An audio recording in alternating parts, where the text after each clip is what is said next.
What if I told you that the rescue you needed most was resting right in your own prayerful hands? One strategic recovery at a time, right on time, without losing any of your defenses. I don't know about you, but I absolutely despise being in any position in life that leaves me feeling helpless, defenseless, and powerless to do anything about life's crippling struggles. Because once I've gotten in this position, not only is it too late to rally for restitution, but I feel confused, overwhelmed, and unable to do anything about it. And even worse, in the midst of such compromising and vulnerable positions, I'm now open to any and all lines of attack with no physical, spiritual, or emotional lines of defense, consequently being left in dire need of a rescue. Now, I'm sure you can relate to this, but what if I told you that the rescue you needed most was resting right in your own prayerful hands, one strategic recovery at a time, right on time, without losing any of your defenses? And then I'll walk you through it to show you that it's not even as hard to do as you might think. There's just something about walking on slippery ground with the right set of sure grip shoes to keep every step that much more secure. So while most people are thinking that recovery is something that you do in the aftermath of disaster, actually, much like a life-saving swerve in traffic, optimal recovery happens in action, not after worst impact. What I'm about to show you today is that your recovery is your rescue.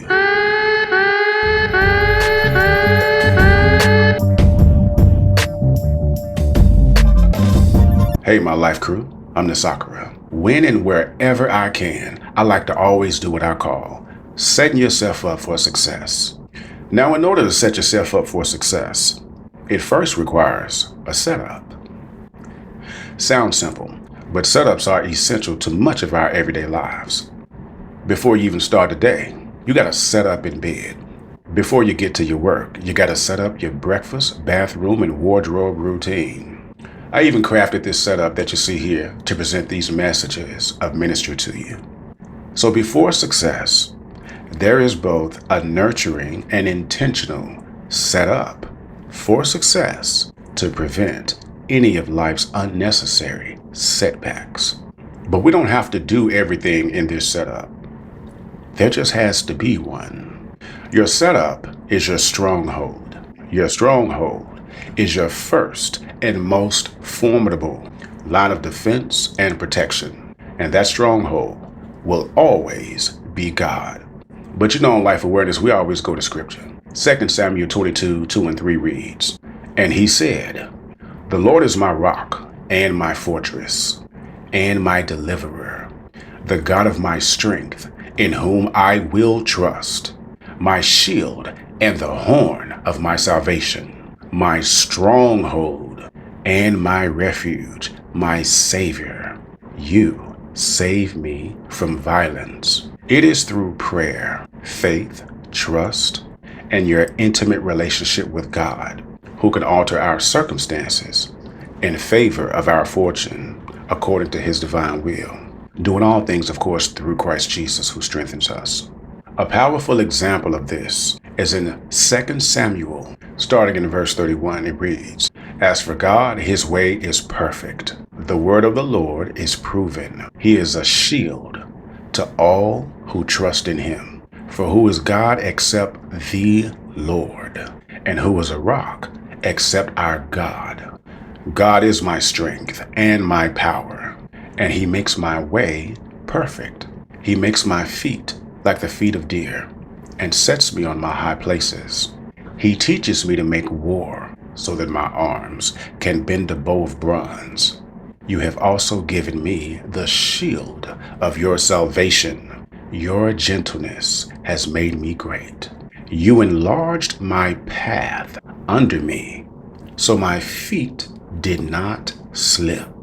You see, with God, we don't just wear sure grip shoes, But God widens our entire narrow path under our feet to completely prevent us from slipping by His supernatural power.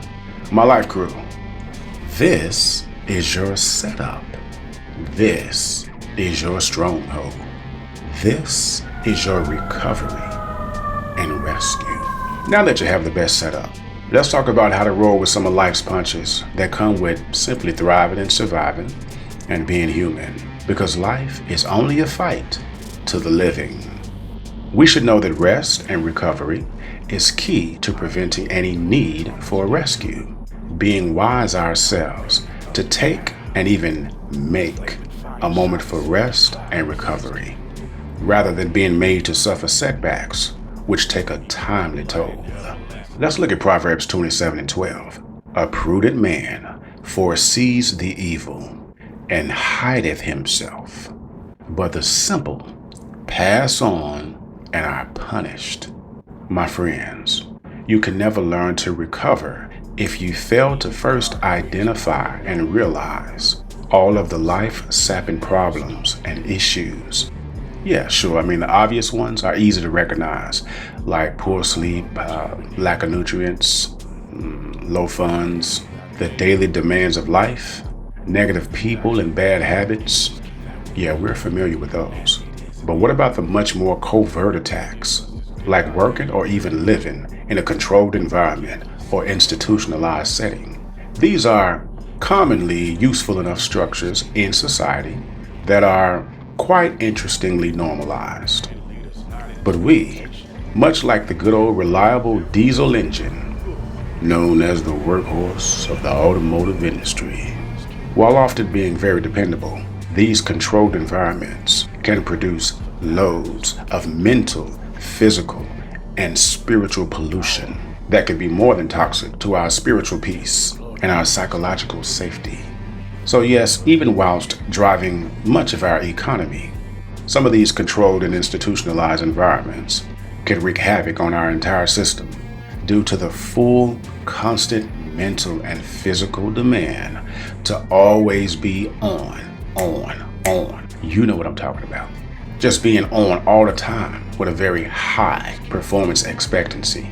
And depending on what your race or gender is, it can add even more environmental stress and anxiety.